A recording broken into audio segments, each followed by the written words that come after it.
Palabras del señor Presidente de la República de Colombia.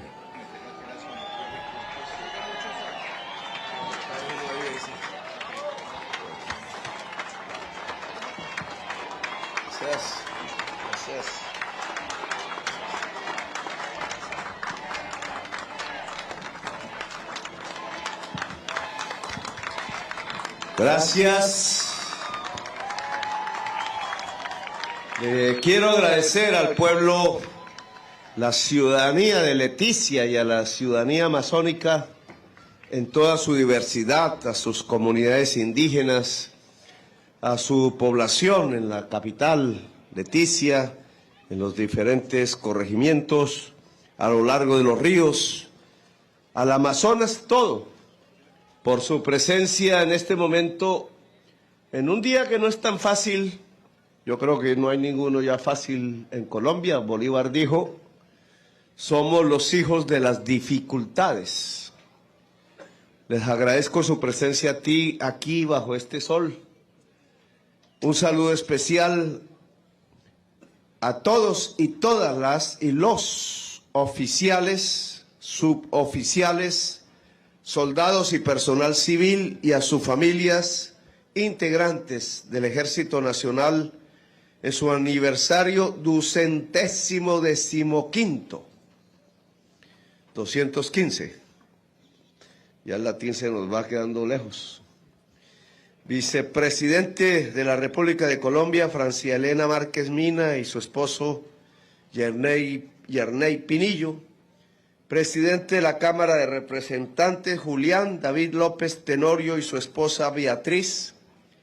Representante a la Cámara por el Amazonas, Mónica Karina Bocanegra Pantoja.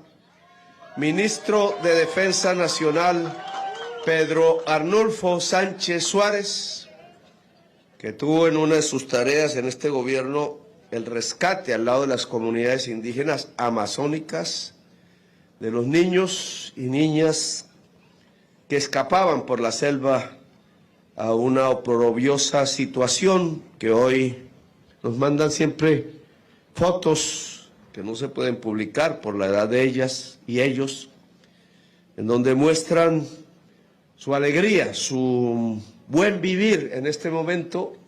Son hijos e hijas del Amazonas. Y yo creo que cuando crezcan, cuando recuerden todo esto en su cerebro ya bien formado, sus ideas vendrán aquí y se convertirán quizás en esos tiempos del futuro en líderes y lideresas de la Amazonía toda y de la Amazonía colombiana. Ministro del Interior, Armando Alberto Benedetti Villaneda, directora del Departamento, Secretaria General de la Presidencia, prefiero el nombre de Secretaria General de la Presidencia, Angilicet Rodríguez Fajardo, Jefe de Despacho, Alfredo Sade Vergel, Almirante Francisco Hernando Cubides Granados, Comandante General de las Fuerzas Militares, que estrena Twitter. Eso es bueno porque ya en estas épocas tocó. General Luis Carlos Córdoba Avendaño, Comandante de la Fuerza Aeroespacial Colombiana. General Hugo Alejandro López Barreto, Jefe de Estado Mayor Conjunto de las Fuerzas Militares. General Luis Emilio Cardoso Santamaría, Comandante del Ejército Nacional. Almirante Juan Ricardo Rosso Obregón, Comandante de la Armada Nacional. Mayor General Carlos Fernando Triana, Director General de la Policía Nacional. Gobernador del Departamento del Amazonas, Oscar Enrique Sánchez Guerrero y su esposa Andrea.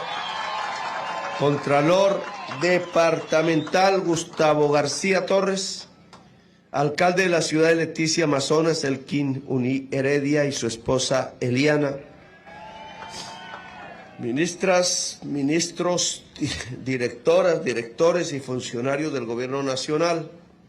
Embajador de Colombia ante el Gobierno de la República Bolivariana de Venezuela, Milton Rengifo Hernández. A los señores oficiales ascendidos el día de hoy, personal condecorado y sus distinguidas familias, congresistas de la República, oficiales y suboficiales, las y los soldados infantes de Marina, de las Fuerzas Militares, mandos del nivel ejecutivo y patrulleros de la Policía Nacional, Asociación de la Reserva Activa del Amazonas, medios de comunicación locales y nacionales aquí presentes, y a toda la comunidad amazonense que hoy ya saludé de primeras, porque es el pueblo el que tiene el poder y nos manda. Entonces, era en otro sitio donde en general se conmemora este día 7 de agosto, allí en el mismísimo lugar de la batalla, que todos los años tradicionalmente allí, como en un monumento nacional, se reúne en general el Estado, algo la ciudadanía boyacense que llega allí. La batalla de Boyacá, obviamente, su historia aún está por redescubrir completamente. La hemos denominado la batalla definitiva porque abrió el paso libertador, el paso de su ejército a la ciudad capital actual, Bogotá, y empezó la descomposición del imperio español, de su monarquía en este territorio americano, que finalmente, prácticamente hasta la frontera norte de los Estados Unidos, no reconoce reyes, no reconoce monarcas, es una república. El único país que aún conserva esas tesis es Canadá, en su libre autodeterminación. Lo demás de América se llama república. Me criticaban por ahí, porque siempre olvidan que es la metáfora que tan importante debería ser para el periodismo, que Bolívar no se quedó quietico en Santa Marta, muerto, sino que sus ideas, porque las ideas son uno. Puede que perezca el cuerpo, pero la energía sigue. No me voy a meter aquí en una discusión teológica, padre, pero la energía sigue. Y esa energía de Bolívar, que hablaba de libertad, siguió por el mar Caribe y entró al Atlántico y pasó el Atlántico y llegó hasta la misma España, donde allá millones de personas gritaron república. Hasta allá la tesis de una república cundió prácticamente los dos continentes, y a esa república le hemos agregado una palabra en el discurso: democracia. República democrática, porque en la república no hay reyes y el rey es soberano. Dice, no es soberano, es el pueblo el soberano. Dice el himno. Y el himno lo dice porque esa es la esencia. Ese himno no se creó en esa época, pero a posteriori genera la esencia de la idea libertadora, que es la construcción de un sitio donde los seres humanos sean libres, completamente libres.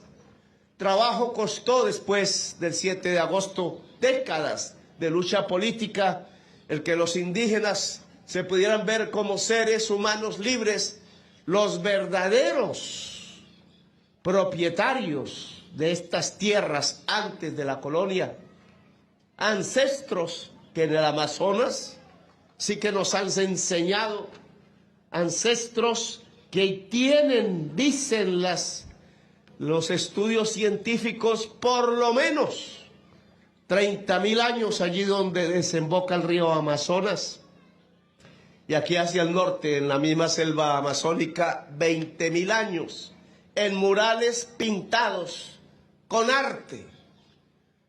No sé si sean los primeros murales, pero sí sé que somos de los primeros seres humanos en expresar el arte hace 20.000, hace 30.000 años, es decir, los ancestros que están en la sangre de cada colombiano, cualquiera que sea su color, venido de aquí, de estas.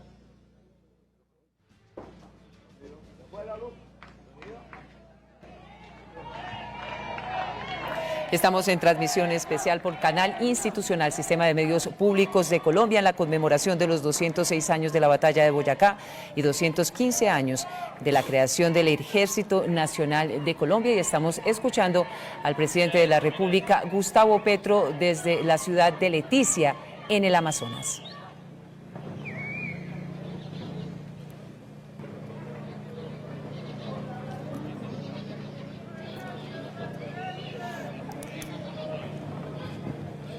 Muy bien, significativo este escenario hoy para el pueblo colombiano en estas dos conmemoraciones célebres e importantísimas, 206 años de la Batalla de Boyacá y 215 del Ejército Nacional de Colombia, de su creación. Y aprovechamos también para seguir ahondando sobre el primer momento del desarrollo de esta transmisión, del arribo del presidente de la República a Leticia, donde estábamos observando un homenaje grato que se le hacía, una ofrenda floral en reconocimiento a los soldados caídos en el conflicto entre Colombia y Perú, una forma de exaltar la memoria, pero también la valentía, el trabajo aguerrido de los hombres y mujeres que durante toda la historia han pasado, han hecho parte del glorioso Ejército Nacional en la defensa, como ya lo decía el presidente de la República y el comandante del Ejército, de la libertad, la justicia y la honra del pueblo colombiano. Teníamos algunas dificultades técnicas para continuar con el presidente de la República, ya se han resuelto, así que volvemos nuevamente a Leticia. ¿Cierto?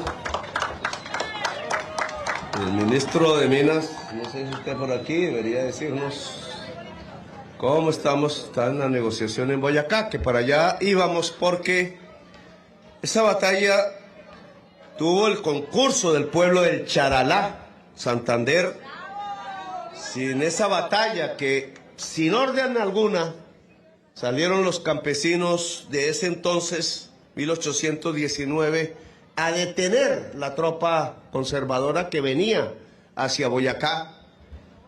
Con un heroísmo máximo sabían que iban a ser derrotados y lo único que querían era detener por un tiempo la llegada del ejército monárquico, de tal manera que el ejército libertador pudiera prepararse bien, colocarse en los lugares estratégicamente de dominio para poder vencer a ese mismo ejército. Así que aquí un saludo. La ministra de Cultura tiene que ayudarme y la ministra de Comercio a reparar el monumento a los campesinos en la batalla que libraron allá de Charalá. Solo campesinos se lo merecen.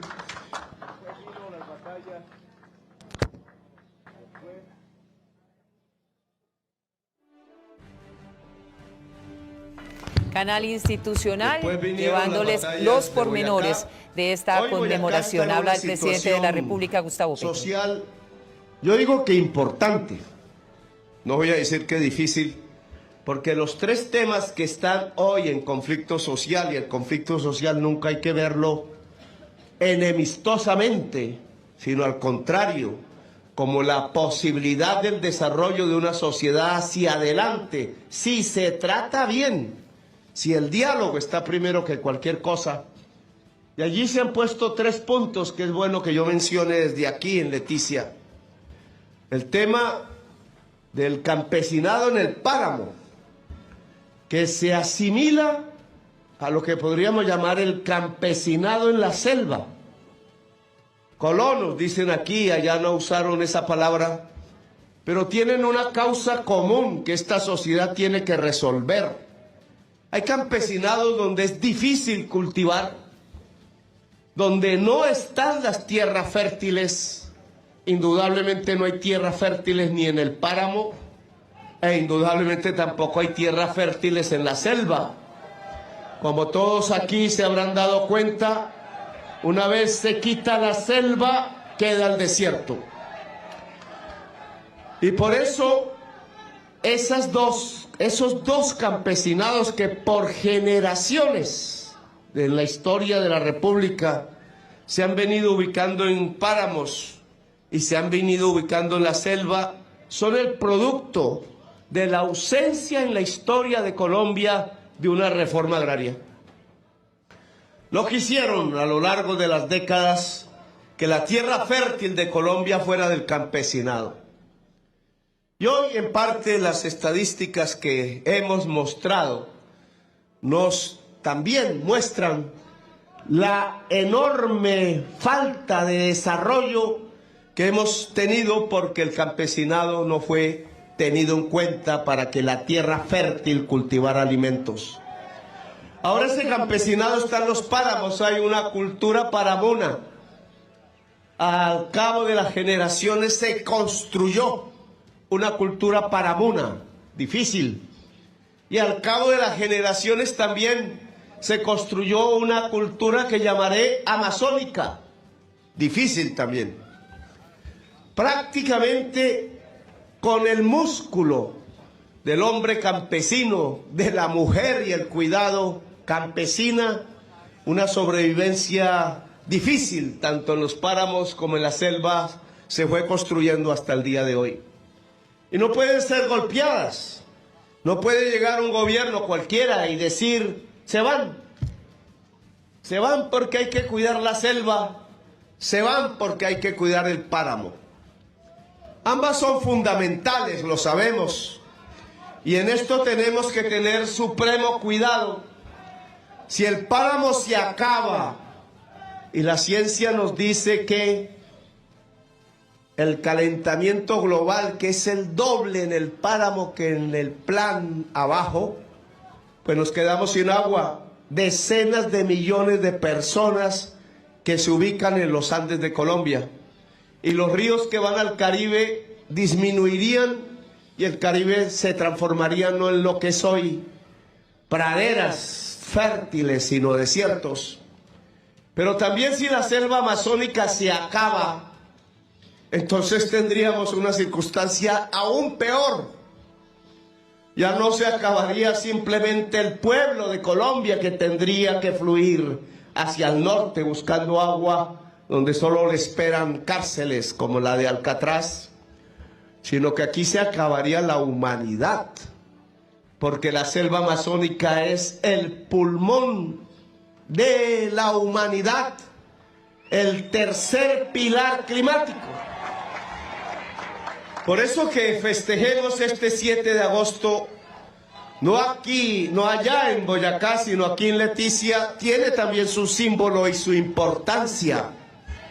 Allá miraremos en Boyacá cómo resolvemos que el campesinado paramuno sea la fuerza social que nos permita cuidar el páramo y por tanto el agua, sin morirse de hambre, sino desde la dignidad de la vida, de un buen vivir para quienes quieran permanecer allí. Campesinado paramuno al lado de el agua y la vida. Allí resolveremos otro problema fundamental que aquí casi tocamos y el cual este micrófono es testigo. Porque ¿por qué este micrófono está funcionando con gasolina cuando está funcionando es el sol de la naturaleza? Un contrasentido que ya hemos visto el obstáculo. Pues este es otro tema fundamental que se está discutiendo en Boyacá. ¿Qué pasará con los pequeños mineros? No hablo de Glencore, no hablo de la Drummond y otras multinacionales, sino pequeños mineros ancestrales y trabajadores por miles que han dedicado su vida a extraer carbón de los socavones a muerte. En Socha nomás hace un tiempo murieron 3. De Socha sale la candidata a la Cámara que nos enerva los espíritus de los mineros, pero tiene razón en un tema, y es que debe haber una solución para el empresario y para el trabajador carbonero, dado que el mundo no va a usar más carbón, ni Colombia.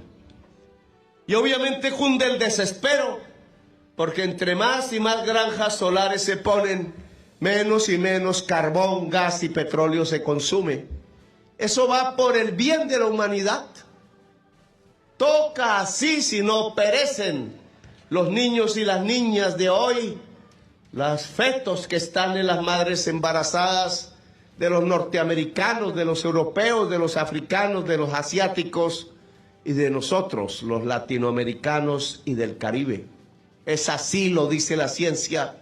Luego hay que abrir un camino de transición, hay que abrir un camino de reconversión hacia la agricultura, hacia la agroindustria, hacia la producción, incluso, ministro del Interior, para que lo proponga por allá con el ministro de Minas, a transformar el dueño de una mina, un título minero de carbón, y a los trabajadores hoy mal pagos en el carbón, a que se conviertan en cooperativistas de granjas solares allá en el corredor industrial de Boyacá, donde se dio precisamente la batalla de Boyacá y las batallas libertadoras del pantano de Vargas.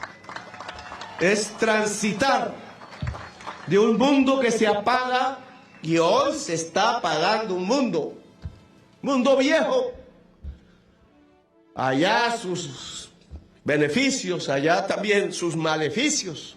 Pero hoy se está apagando un mundo y hay que despegar el nuevo mundo. Los y las americanas hemos sido amigos de eso que se llama nuevo mundo. Y está apareciendo un nuevo mundo que tenemos que ponerle cuidado y tenemos que saltar, no ir en la retaguardia de esos cambios, sino ojalá poner a Colombia en la vanguardia de esas transformaciones. Colombia tiene sol, pues debe tener energía solar. Colombia tiene agua, pues debe tener energía hídrica. Colombia tiene vientos, entonces tiene que tener energía eólica. Colombia tiene volcanes, entonces puede tener energía geotérmica. Es decir, podemos ser una potencia mundial de las energías limpias. ¿Qué miedo nos da dar ese paso? Pues aquellos que pueden ser perjudicados con este paso hacia adelante, hay que darles la mano para que de un mundo pasen al otro y no se nos queden atrás, no tengan problemas en su vivir. Y ese es el camino que en Boyacá se está discutiendo, incluso uno tercero, que es las esmeraldas. Difícil, general Triana. Yo la verdad tengo que confesar que nunca hice un debate sobre ese particular, no conozco mucho. Pero las esmeraldas son de la nación por estar en el subsuelo. Esmeraldas ensangrentadas hay por cantidades en nuestra historia contemporánea. ¿Debieron ser de los indígenas alguna vez? No sé bien esa historia. Quizás las joyas de los indígenas, que no eran joyas codiciosas, sino símbolos, o de poder, o de espiritualidad. Tenían oro magnífico con orfebres que desde hace 3000 años hacían orfebrería cuando los egipcios estaban allá en su civilización al mismo tiempo. Los egipcios famosos, los orfebres de estas tierras, no.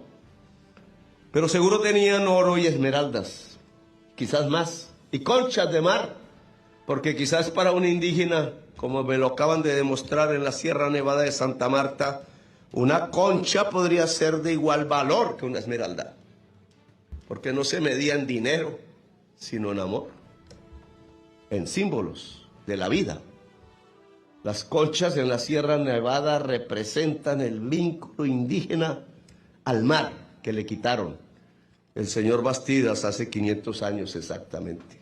No voy a repetir esas historias, pero sí quiero que hagamos una mesa con los mineros huaqueros que llaman, o cómo será el nombre, los mineros que están ahí en el lodo, en el barro, tratando de conseguir, son colombianos, son venezolanos, tratando de conseguir una pepita a ver si pueden comer, para ver cómo se democratiza las explotaciones de esmeraldas en Colombia.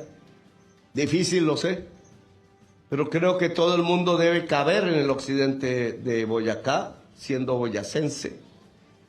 Sé que se saca la esmeralda en bruto, prácticamente no paga impuesto, y la tallada paga muchísimo impuesto, o un impuesto importante, y entonces se llevan la esmeralda en bruto y la tallan allá en Bruselas, o en Ámsterdam, o en Suiza, y nos quedamos nosotros aquí viendo un chispero porque los impuestos los pagan allá. Y eso hay que cambiarlo.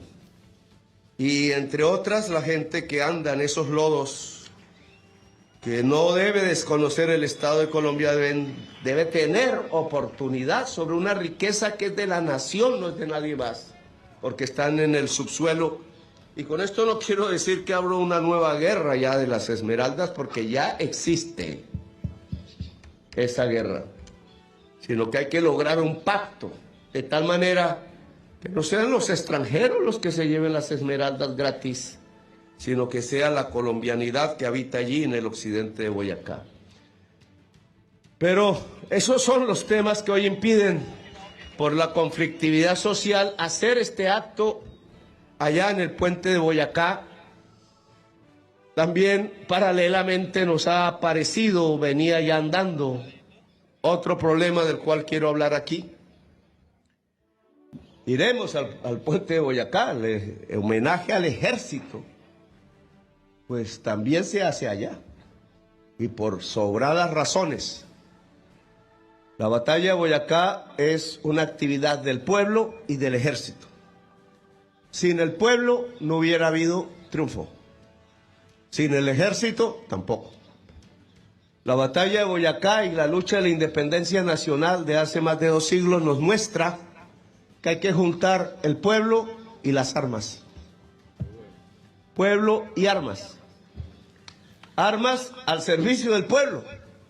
Armas en una institucionalidad que permita que estén al servicio del pueblo.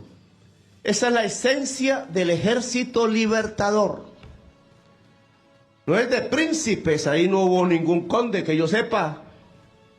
No hubo ninguna princesa, ningún rey daba las órdenes. Gente con nuestro color de piel. Quizás menos mezclados que ahora, porque nos hemos mezclado más. Pero eran gente del pueblo, campesinos. La mayoría, porque Colombia era campesina. Algunas personas que habían logrado leer las doctrinas de la época, que hablaban era de libertad y democracia, no de reyes, ni de súbditos, ni de tener que arrodillarse, ni de pensar que el rey era un designio divino, sino que era humano, artificial. Y empezamos a hablar esas palabras a lo largo de los triunfos de ese ejército, a lo largo hasta llegar al Alto Perú. Se le olvida a veces a la América Latina esa lucha. Fue Sucre el que llegó al Alto Perú, y hay un oficial, era teniente en ese momento, que yo quiero recordar. Esta noche se transmitirá un documental en algunos canales de toda América Latina.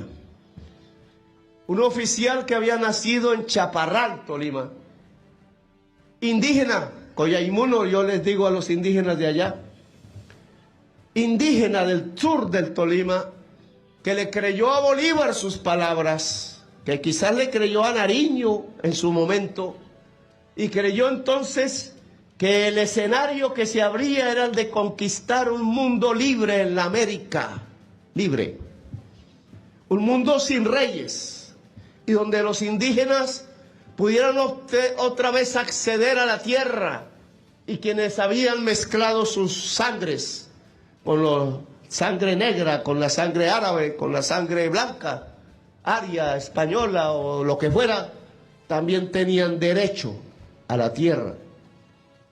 Ese teniente en ese entonces del Ejército Libertador estuvo en todas las batallas que dieron independencia a las 5 repúblicas.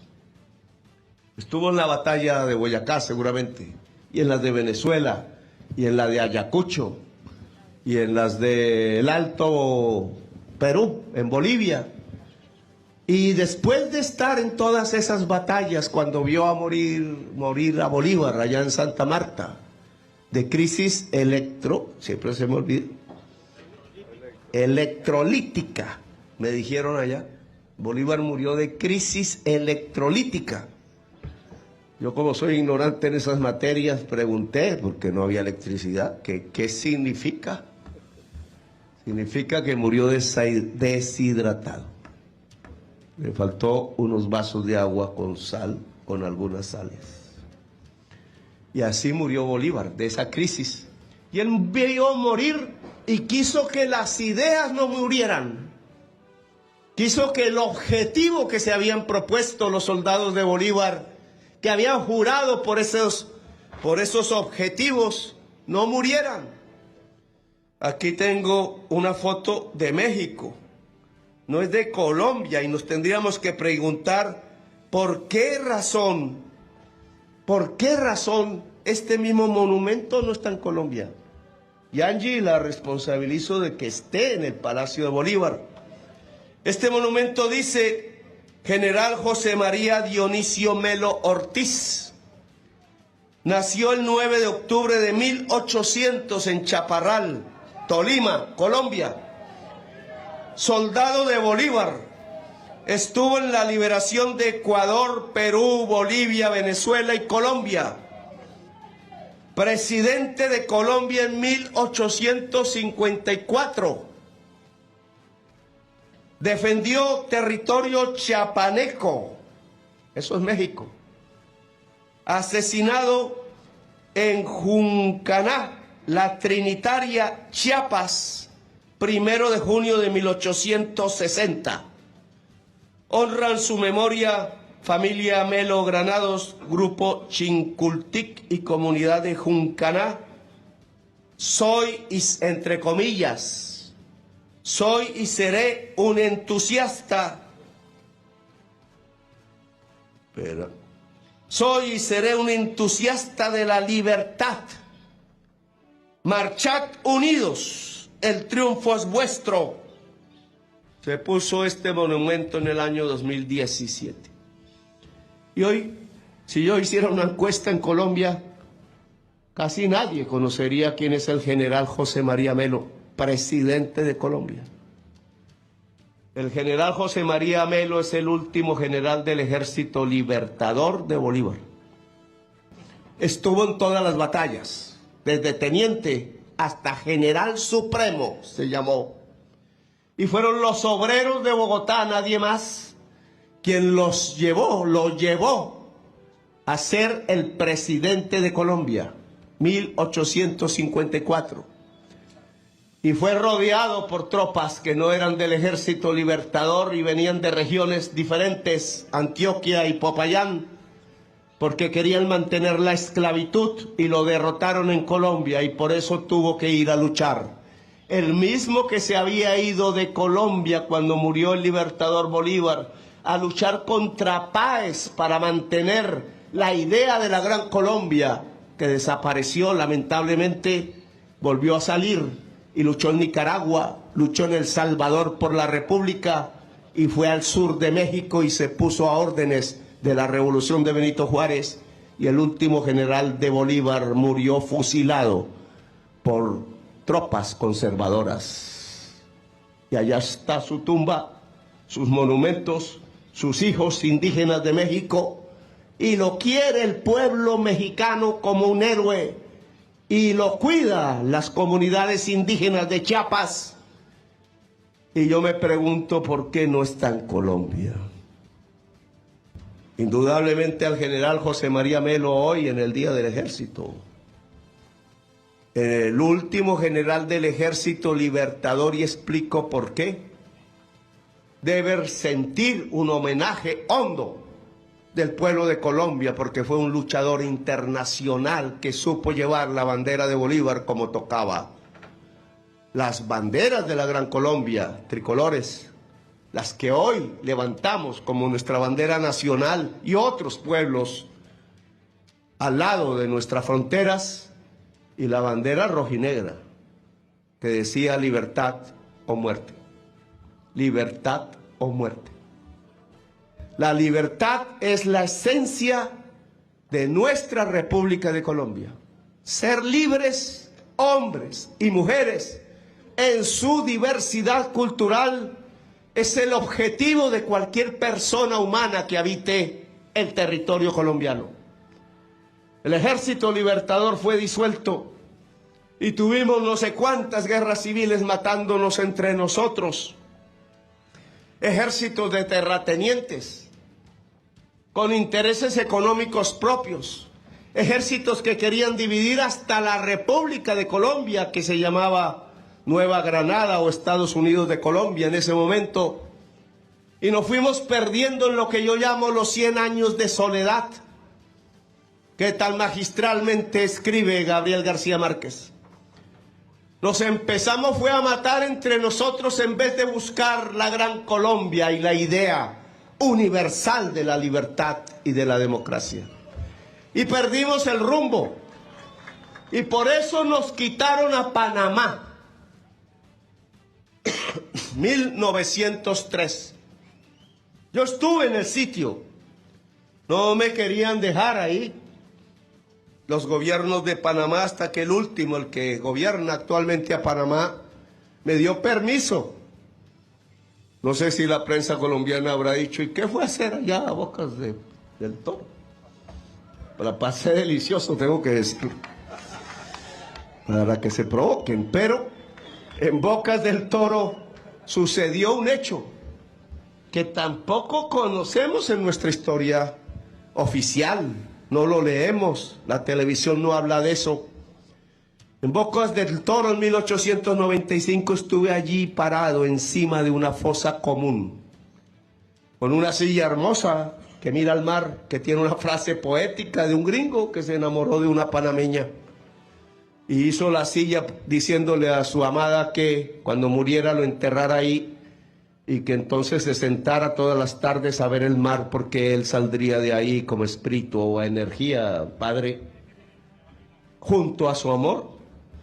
Pero en ese lado, en ese mismo sitio mirando al mar, más abajo del cadáver del norteamericano, están decenas de colombianos enterrados que aún no hemos podido recuperar. Señora Canciller, le pido que agilice ante el gobierno de Panamá la exhumación de los restos de los colombianos nacidos en la actual Colombia, para no provocar disputas internacionales diplomáticas, y regresen a sus pueblos, porque esos colombianos allí, poetas unos, idealistas otros, militares de una idea liberal que era recoger otra vez la idea libertaria de Bolívar, murieron junto a nicaragüenses, jamaiquinos, cubanos, mexicanos, y allí murió uno de los generales del Ejército de México que nunca quiso arrodillarse ni perder su tropa en el estado de Texas.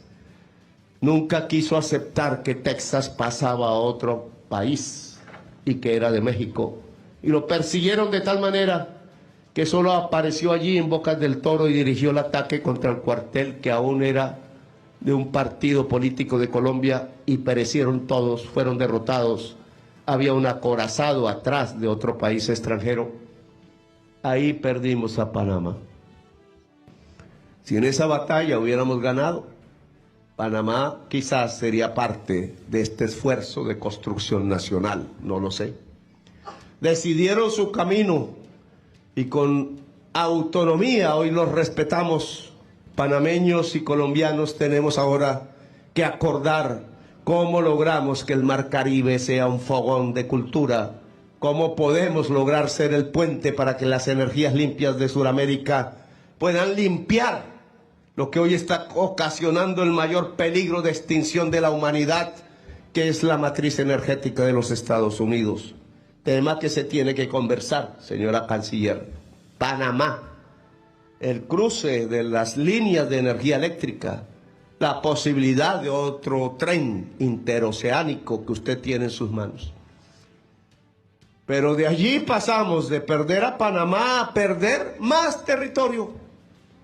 Pareciera que el siglo XX hubiera sido, y el comienzo del siglo XXI también, una época en donde la debilidad de la nación se demostró, fue perdiendo territorio y aumentando el número de víctimas, homicidios entre nosotros los colombianos.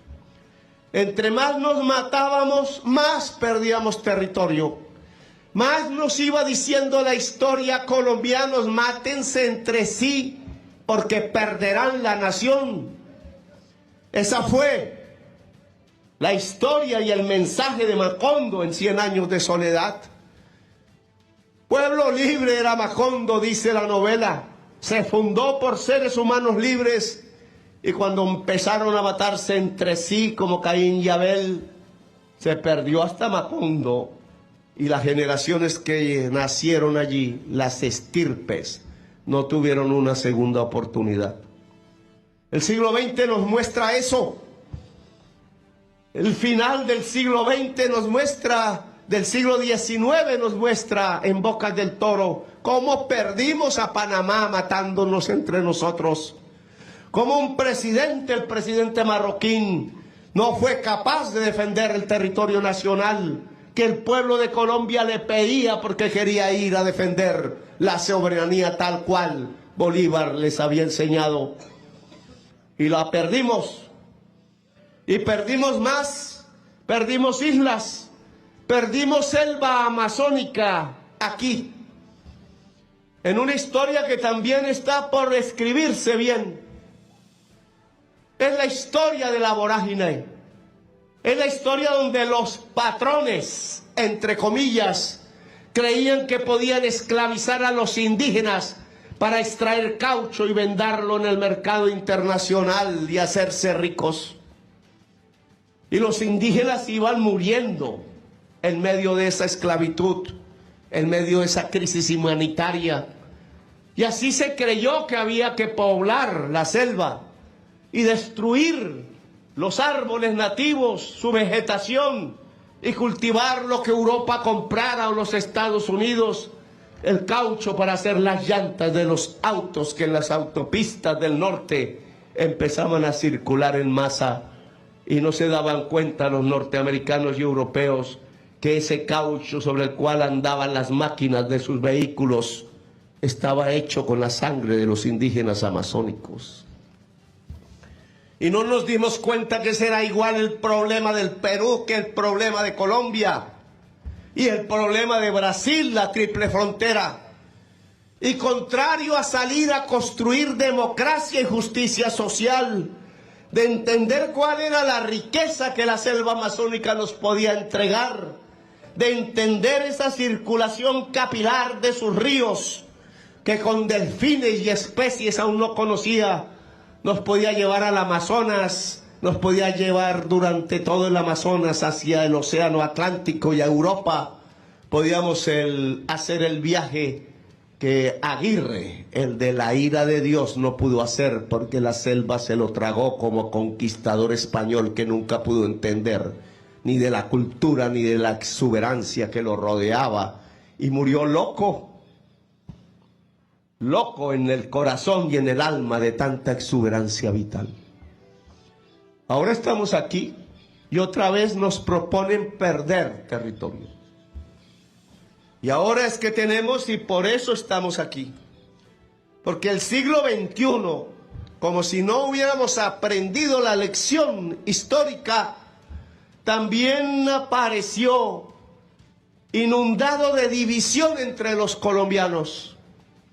Que los de izquierda deben morir, que los de derecha deben gobernar, que los de derecha deben traer de nuevo el cepo y el látigo, que las esclavitudes tienen que llegar de nuevo a nuestra tierra, que el obrero, la obrera no deben tener salario digno, que la mayor parte de la población no debe tener tierra, que el acceso a los pobres, a los parias de la tierra en Colombia, a simplemente vivir, no existe. Y otra vez íbamos perdiendo territorio. Más y más muertos, de aquí, de allá. Independientemente de los uniformes, la mayoría sin uniforme. 200.000 colombianos civiles, humildes todos.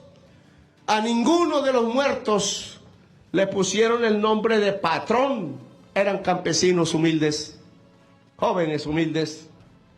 Y mientras más muertos llegaban a las fosas comunes, más perdíamos territorio, el mar Caribe.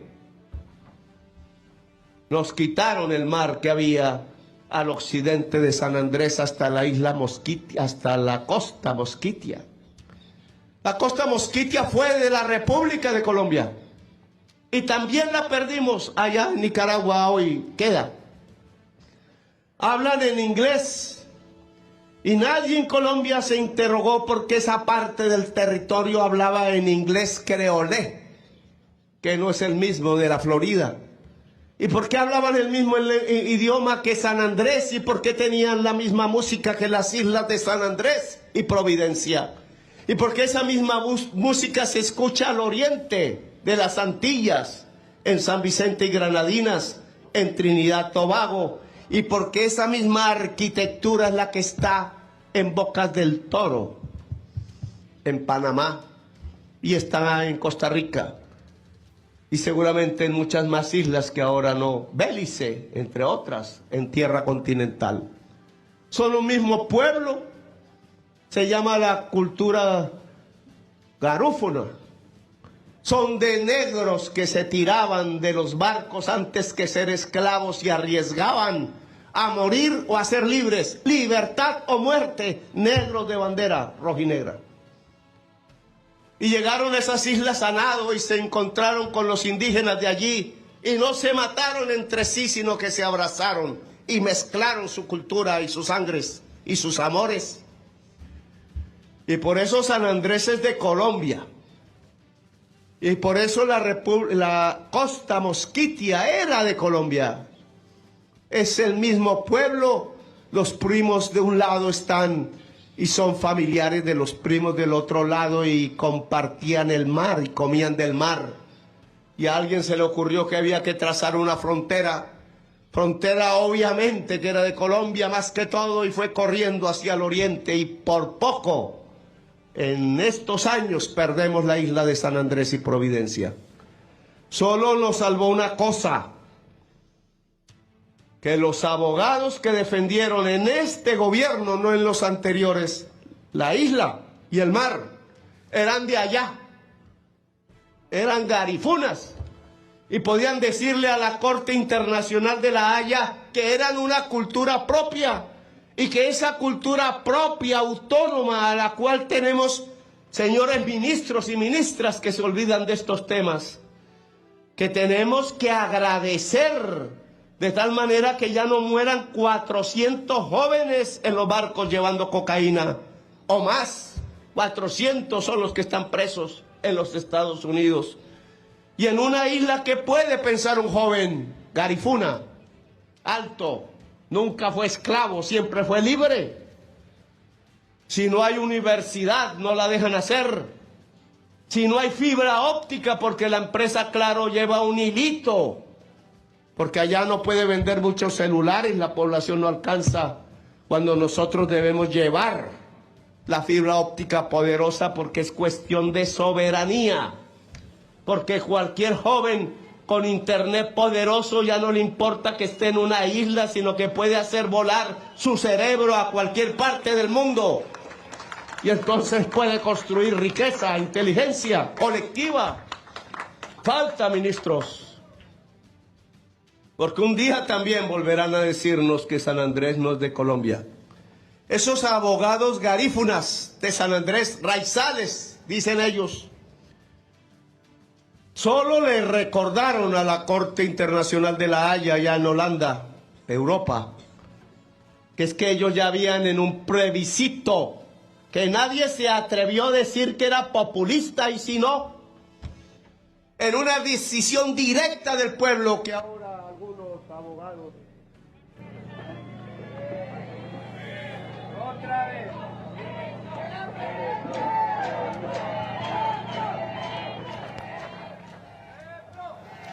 Muy bien, estamos en transmisión por Canal Institucional, Sistema de Medios Públicos de Colombia.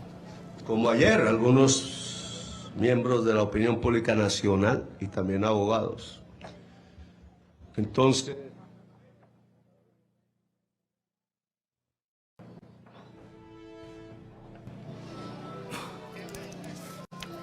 Desde el corazón de Leticia, hoy en la conmemoración de los 206 años de la Batalla de Boyacá, aquel 7 de agosto del 2019, y los 215 años del Ejército Nacional. Hoy el presidente de la República en esta ciudad exaltando el compromiso, la labor, la valentía Estos hombres y mujeres aguerridos que entregan la vida misma, la de sus familias, para proteger a todos y cada uno de los colombianos a lo largo y ancho del territorio nacional.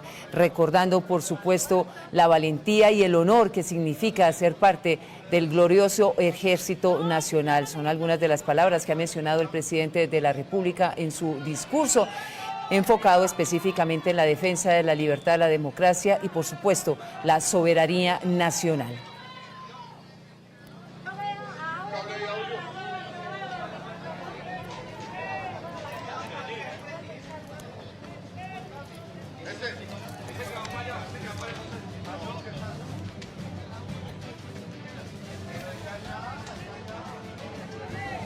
Coronel Cardona, la importancia, por supuesto, de esas palabras del presidente de la República, destacando el trabajo comprometido, pero sobre todo la vida misma, porque es lo que entregan los miembros del Ejército Nacional en la defensa de la soberanía, la paz, la justicia y la libertad de todos y cada uno de los colombianos. Coronel. Correcto. El señor presidente ha hecho un balance de toda la historia de Colombia y obviamente el Ejército de Colombia en sus 215 años pues ha participado en 9 guerras civiles y ha participado en 3 guerras internacionales y en 3 representaciones en fuerzas multinacionales. Y esto pues lo hace convertirse en una fuerza de vanguardia en el cual tiene mucha experiencia, y en cada una de estas, digamos, guerras civiles, pues lo que hemos podido ver es que por cuestiones de, digamos, del tipo de gobierno, sea federal o centralista, es que se han tenido estas disputas. Y entre ellos pues han surgido muchos militares que empezaron desde bien abajo, desde alférez, teniente, teniente capitán, hasta llegar a general, como el general Melo. Muy bien, regresamos con el presidente de la República desde Leticia. Entonces, volvemos al tema, pero cortamos. Estábamos en San Andrés y lo que nos pasó fue con la votación del pueblo raizal en aquel entonces que San Andrés se conservó colombiana. Votación libre, consulta popular, plebiscito directo al pueblo. Ningún abogado se paró a decir que eso era ilícito. Así la Constitución de 1886 no lo permitiera. Pero fue la decisión libre del pueblo sanandresano y de Providencia lo que hace que hoy este tricolor que fue gran colombiano esté en esa isla, orgulloso. Y por tanto esa lección de llevar la idea de una cultura al Tribunal de la Haya, que si nos quitaban el mar, le quitaban el mar, era la cultura raizal, garófuna, lo que hizo que la Corte de la Haya decidiera a favor de Colombia. No fue a favor de los abogados bogotanos que no conocen a San Andrés sino en su playa y en sus hoteles. Lo que salvó a San Andrés, esos abogados fueron derrotados y fueron haciéndonos perder más y más kilómetros cuadrados de mar. Fue la idea popular, la misma de Bolívar cuando le dijo a Santander que no iba a haber posibilidad de éxito ante la corona si no era con un ejército, no con guerrillas pequeñas, y con un ejército popular, armado por los haitianos. Esa es la verdad. Así ganamos. Y es con el pueblo como podemos vencer aquí en el Amazonas. Lo que se nos ha planteado es un tema difícil, fundamentalmente para Leticia. Lo que hizo aquí prender una guerra básicamente fue el deseo de Colombia de tener acceso al Amazonas. Y yo creo, ya el pueblo y la historia lo definirá, que cambiamos demasiada selva por ese deseo. También perdimos territorio en el sur, en el oriente. La actual mapa de Colombia es apenas un pequeño reflejo de que lo que fue la Gran Colombia antes, o lo que fueron los Estados Unidos de Colombia. Hemos perdido territorio entre más nos matamos. Esa es mi tesis. Y en el día de hoy también hay fracturas nacionales que hablan de lo mismo, de agarrarnos, de matarnos entre nosotros, cuando tenemos es que defender nuestra nación. Por eso ayer se escucharon voces terribles. Una prensa cuyos dueños no viven en Colombia. Y entonces ya no saben si son de Colombia o de Perú, o más bien creen o quieren ser de los Estados Unidos de Norteamérica, ya viven. Y entonces creyeron que era la oportunidad de callarle la boca a lo que ellos creen es su enemigo, el presidente de Colombia, porque quiso que los salarios crecieran.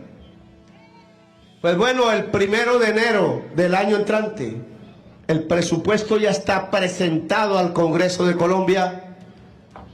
Todos los soldados regulares de este ejército que hoy conmemora 215 años tendrán un salario mínimo de 1.300.000.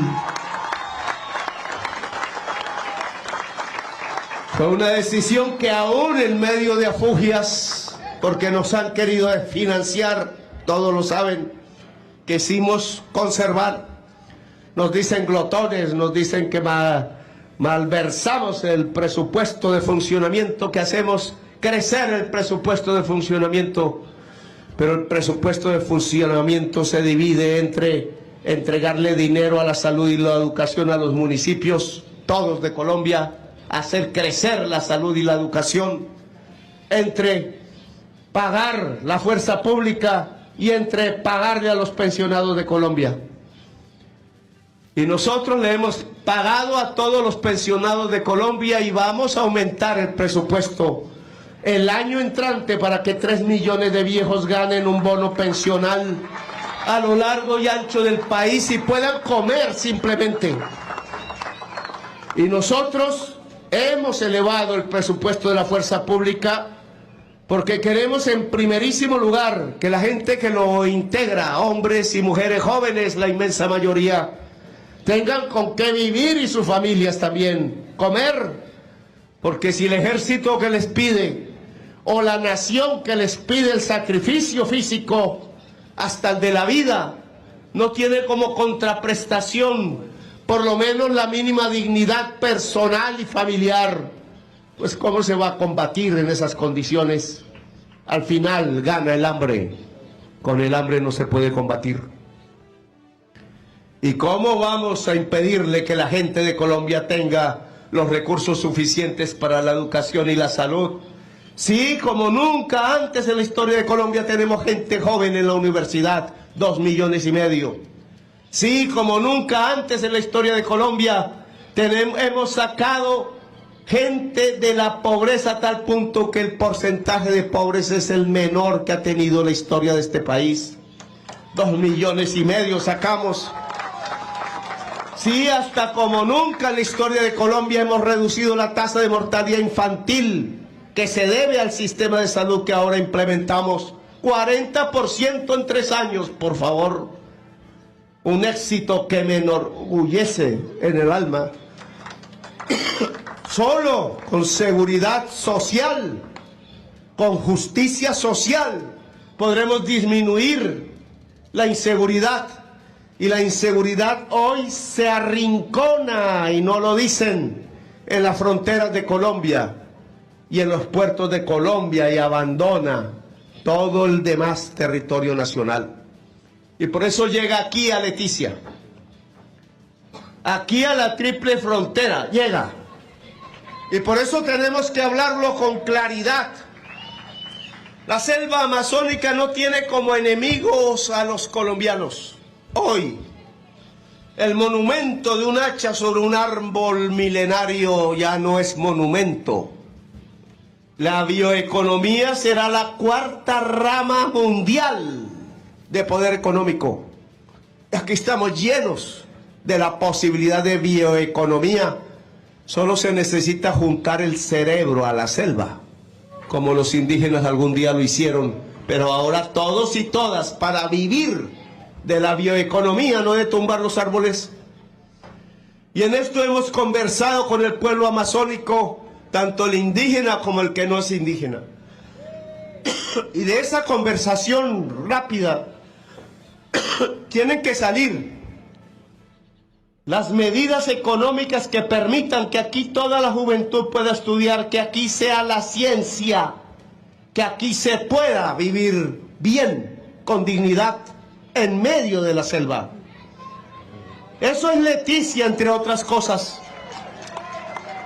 Y esa búsqueda entonces nos dice que no son los peruanos los enemigos de la selva, que no son los colombianos, que no son los brasileros, los ecuatorianos, ni los venezolanos más adelante, ni los guyaneses. La sociedad que vive en la selva amazónica, la cultura amazónica debe ser el principal aliado de la selva. Y la selva es la posibilidad de vida de la humanidad toda. Por eso el mundo tiene que ver esta tierra y tiene que ser corresponsable con nosotros, nosotros los primeros, porque somos soberanos de que la selva no se apague, no se queme, que sus ríos no se sequen, que el delfín no muera ni muera el pez, que la selva pueda ser el sostén de la humanidad y del pueblo amazónico. Por eso no es Perú el enemigo, pero eso no significa que entonces, como antaño en el siglo XIX, como antaño en el siglo XX, como antaño en las 2 décadas pasadas, nos dediquemos a perder territorio. Aquí Colombia ha decidido no matarse más entre sí. No escuchamos ya las voces de los viejos patriarcas condenándonos a la muerte, a las estirpes condenadas. 100 años de soledad se acabó. Lo que queremos aquí es unir la nación bajo objetivos comunes para resolver problemas comunes. Y uno de esos es de si podemos vivir en el planeta o no. Y de ese objetivo depende si somos capaces de salvar la selva amazónica o no. Así que yo invito al pueblo peruano, bolivariano también, al pueblo ecuatoriano, al pueblo brasileño cercano aquí a nosotros, vecino por la tierra, al pueblo venezolano a juntarnos en salvar la selva amazónica. ¿Y quién es el enemigo? No podemos perder la vista. El enemigo son mafias que aquí vienen de todos los países, las mafias más grandes armadas, dispuestas a matar, porque quieren que el río Amazonas no lleve bioeconomía al mundo, prosperidad a los pueblos, sino que quieren que lleve cocaína y minería ilícita. La minería destruyendo otra vez el árbol, otra vez el hacha sobre el árbol, destruyendo la vida. En la selva amazónica no debe haber minería de ningún tipo, porque de eso vive o depende la humanidad entera. Y saber vivir de la selva implica ciencia, pero la mafia no trae la ciencia, trae la muerte. Y se viste de diversos colores y siglas, unos del Perú, otros del Brasil, otros de Colombia, y aquí van cruzando los caminos llevándonos hacia los espectros de la muerte para que nos abracen. Por tanto, ahí está un enemigo que paga, que tiene dinero a granel, que entrega mochilas a cualquier ciudadano que no tenga el corazón brindado ante la codicia. Y la codicia puede acabar con la selva, como nos lo mostró José Eustacio Rivera. La codicia puede llevarnos a una vorágine tal en que la selva amazónica desaparezca, y si desaparece, desaparece el pueblo del Amazonas y desaparece la humanidad. Por eso el Perú aquí tiene que responder, responsabilizarse de lo que está haciendo. No voy a hablar de su gobierno, su política interna me es vedada, aunque sí quisiera opinar. Porque la Convención Americana de Derechos Humanos debe prevalecer. Pero sí puedo hablar de la frontera. Aquí hemos leído los tratados que se firmaron allá otras generaciones, cuando peruanos y colombianos se mataron en estas tierras. Ese tratado debe ser una constitución para los dos pueblos. Es ley allá y es ley en Colombia. en su entonces se aprobaron por los congresos. Y ese tratado es claro en afirmar una serie de pautas que trataban de alumbrar como la linterna de Diógenes el futuro. Claro que los ríos cambian, porque están vivos, porque el planeta es un fluir, y el principio del fluir es la contradicción, porque nada está quieto, lo que se inquieta se muere. El agua estancada se muere y el agua no se estanca por sí misma. El agua fluye y el río fluye y cambia completamente como cambia la historia, si no, no serían posibles las transformaciones en la historia de un pueblo. Y ese río ha cambiado y lo preveía el tratado. El tratado dijo: la frontera es la línea que se traza con los lugares más profundos del río. A eso le dan un nombre extranjero. La línea más profunda del fondo del río hoy no está cerca, Leticia. Está más al sur. Y dijo que si surgían islas, que surgen, muchas han surgido, entonces habría un acuerdo común entre los dos gobiernos antes de definir si es colombiana o es peruana. Y entonces que me expliquen por qué a la que llaman isla de Santa Rosa ha llegado un helicóptero ruso con militares, si esa isla de común acuerdo no se ha decidido que sea del Perú. Si el tratado dice que es de común acuerdo, ¿cuándo nos hemos reunido para decir que esa isla debe tener un alcalde y una bandera peruana y no colombiana?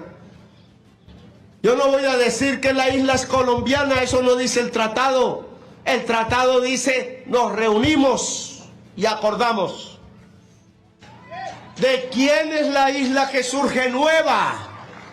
Porque no solamente va a surgir esa, sino muchas otras. Miren el peligro. Va a surgir de tal manera que Leticia queda en tierra firme sin acceso al Amazonas. ¿Y de qué ha vivido Leticia si no es del río Amazonas? ¿Y acaso esa no fue el móvil de la guerra? Acceder al río Amazonas. ¿Y acaso el Tratado de Río de Janeiro de 1934 no dijo que Colombia tenía derecho al acceso libre al Amazonas e incluso a una navegabilidad multinacional? ¿Qué va a hacer Leticia si no tiene río? ¿A dónde irán sus familias? Si una línea en la tierra a lo largo de lo que hoy es el río Amazonas será la frontera con Perú. Yo creo que ese destino no es el que se trazó en el Tratado de 1934. No se ha cumplido el tratado, Perú lo violó. No se hizo el acuerdo para definir de quién la isla. Anda la prensa colombiana buscando una tesis, que es la tesis peruana, de que la isla de Santa Rosa es simplemente una extensión de la isla de Chinerí. No, tenemos las pruebas técnicas científicas. La isla de Santa Rosa no es una extensión de la isla de Chinerí. La prensa de Colombia está equivocando al pueblo de Colombia. La isla de Santa Rosa surgió nueva después de los años 50, creo. Y al surgir nueva, el tratado lo que dice es que los dos gobiernos se ponen de acuerdo. Y Perú le ha sacado la maleta a ponernos de acuerdo. Y yo no les voy a prevenir, simplemente los invito a ponernos de acuerdo antes que las mafias ganen. Porque esto mismo que le dije al presidente Trump, no personalmente, porque nunca ha querido hablar con un bolivariano, sino a través de sus funcionarios, se lo digo: los que quieren romper las relaciones entre Colombia y Estados Unidos, yendo allá a los Estados Unidos con chismes mentiras y calumnias, tratando, no sé, de defender su patriarca. Ese no es mi interés. Esos que han ido allá quieren es que se rompan las relaciones entre Colombia y Estados Unidos, y eso tiene un objetivo, un ganador. El ganador neto de que se rompan las relaciones entre Estados Unidos y Colombia se llama el narcotráfico. Y el ganador neto en que se rompan las relaciones entre Colombia y Perú se llama el narcotráfico. Son mafiosos los que intentan a través de los gobiernos separar los pueblos, porque separados los pueblos trafican y subyugan a los pueblos para que les ayuden a traficar. El río Amazonas no es para la cocaína. El río Amazonas es para la vida. El río Amazonas en sí mismo es vivo. Y yo quiero que el pueblo peruano y el colombiano sigan comerciando. Que es que hay peruanos viviendo en la isla de Santa Rosa. Pues que vivan. ¿Cuál es el problema? Que vivan en Leticia, como colombianos viven allá. El problema es quién ejerce la soberanía. Discutámoslo. Discutámoslo. ¿Qué va a pasar con la línea más profunda del río Amazonas? ¿Vamos a romper el tratado entonces de 1934 o lo mantenemos? Ahora han aceptado, ayer creo, canciller, usted me dirá, en el día de ayer, después de este desencuentro, han aceptado que por fin desde el año 2017 se configure una reunión de la Comisión Mixta Permanente para la inspección de la frontera colombo-peruana, sigla COMPERIF, que nació del cumplimiento del Protocolo de Río de Janeiro, 1934. Es el encuentro de los dos gobiernos, con sus delegados. No están los pueblos, lamentablemente, deberían, pero esta es una institución creada desde hace décadas. Los pueblos deben encontrarse. Es más, los pueblos peruano y colombiano deben definir qué queremos hacer con el río, con las selvas amazónicas y el universo al final, porque estamos aquí en uno de los centros del corazón vital del mundo. ¿Qué queremos hacer? Invito a las organizaciones indígenas, campesinas, ciudadanas en general, a las mujeres en primer lugar, a las organizaciones culturales amazónicas, a las universidades, que deben crecer más aún, a que se reúnan con sus homólogos peruanos, ojalá brasileros, y discutamos popularmente qué hacer comúnmente. Nos vamos a una guerra, abandonamos el territorio para las mafias para que subyuguen a sangre y fuego a la población, o llegamos a un acuerdo tripartito, un acuerdo que tiene como corazón el Amazonas y la salvación de la selva amazónica, porque salvamos a la humanidad. Si entramos en guerra aquí, sería como decirle a la humanidad que no hay esperanza porque su tercer pilar climático va a perecer.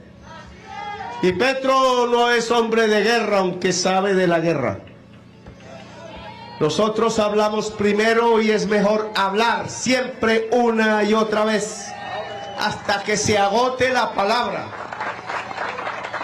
Si el COMPERIF no funciona, iremos a la demanda internacional. Y esta vez, con la juridicidad internacional que dimos gala de entender en la defensa del mar territorial de San Andrés. Y habrán otras medidas. Y una de esas es fortalecer nuestra soberanía, generales y almirantes. Y pueblo. La soberanía es popular, es en primer lugar del pueblo. Pero aquí tiene que fortalecerse la Armada. Le he pedido a la Armada, estaba en mi campaña, en el programa de campaña que se entregó y en el plan de desarrollo, por tanto, el desarrollo de una navegación de transporte civil por los ríos amazónicos. Ya colocamos un buque, lo echamos al mar. No sé por dónde andará por este instante, cómo se irá para traerlo por aquí. Está todavía en Cartagena, hay que traerlo. Ese va por los mares. Pero hay que tener buques, hospitales, buques. De pronto es una palabra muy grande para las profundidades de varios ríos amazónicos. El aparato de salud del Amazonas, que debe ser fluvial fundamentalmente. Y tenemos que tener la navegabilidad del transporte para las personas, no solo para los militares, que obviamente se necesita, pero la navegabilidad civil del río Amazonas hay que proyectarla, aprovechando que podemos navegarlo sin ninguna limitación. No es para la mafia, es para el Estado y es para la sociedad. Y en esa medida el puerto de Leticia tiene que crecer. Hemos mirado su aeropuerto, tiene que ser centro de turismo. Los barcos que surquen el Amazonas hasta Manaos o al otro lado o hasta el Atlántico deben ser barcos nuestros también. Y aquí tiene que haber un centro de recepción de turismo internacional, de tal manera que si se nos va secando el brazo del río, nos va llegando es el turismo en cantidad. Y si el brazo del río se está secando, la frontera de Colombia no es el brazo seco, es la línea más profunda del lecho del río Amazonas. Y ese principio no se puede abandonar. Si el brazo seco del río, si el brazo del río Amazonas que pasa por aquí se va secando, entonces la frontera de Colombia va hacia el sur. Y el pueblo de Leticia, su municipio, sigue y mantiene su contacto con el río y sigue siendo puerto internacional. Ese es el objetivo. Y es lo que vine aquí a proponer en la defensa, y por tanto me corresponden los pasos diplomáticos que por ahora hay que seguir y que ojalá sean los pasos que nos lleven al acuerdo. Una declaración del Estado colombiano. No habla aquí Gustavo Petro como persona. No habla aquí Gustavo Petro como presidente de la República y jefe de gobierno. No habla Gustavo Petro como jefe de administración o como comandante de las Fuerzas Armadas de Colombia. Aquí hablo como jefe de Estado, de todo el Estado de Colombia. Y declaro, declaración del Estado colombiano, posición nacional en relación con la soberanía de la denominada isla de Santa Rosa sobre el río Amazonas. El presidente de la República de Colombia, en cumplimiento de su deber constitucional de defender la integridad territorial y los intereses del pueblo colombiano, en un momento en que la unidad nacional y la firmeza en la defensa de nuestra soberanía cobran un valor especial, se permite declarar que, 1. La denominada isla de Santa Rosa, junto con otras formaciones fluviales surgidas en el curso del río Amazonas, con posterioridad a la única asignación binacional de islas entre la República de Colombia y la República del Perú, realizada en el año 1929, no han sido asignadas a ninguna de las dos repúblicas. 2.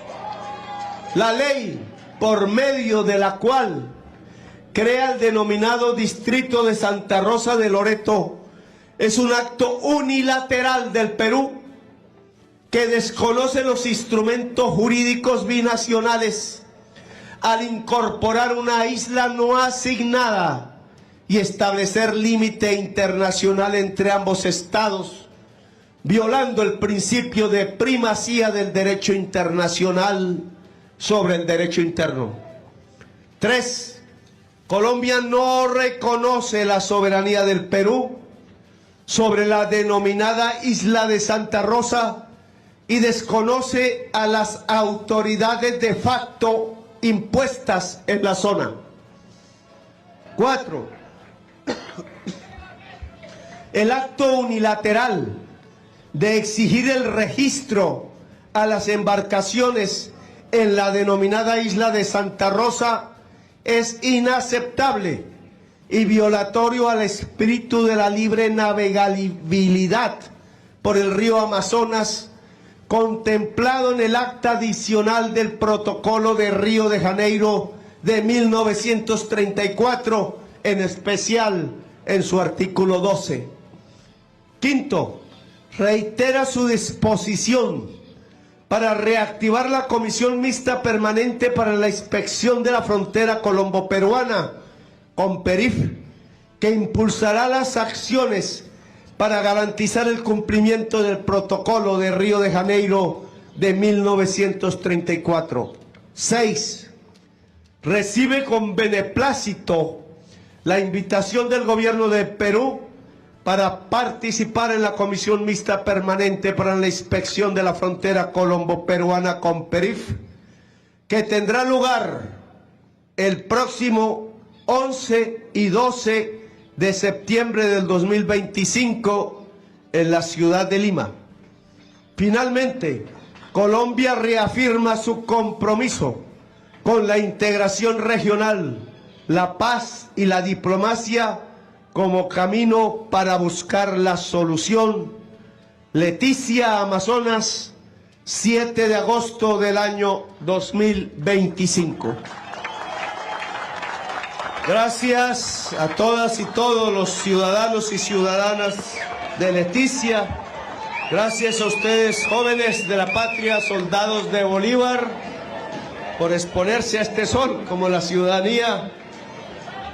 Oficiales de Bolívar, rompan filas. Gracias, muy amables.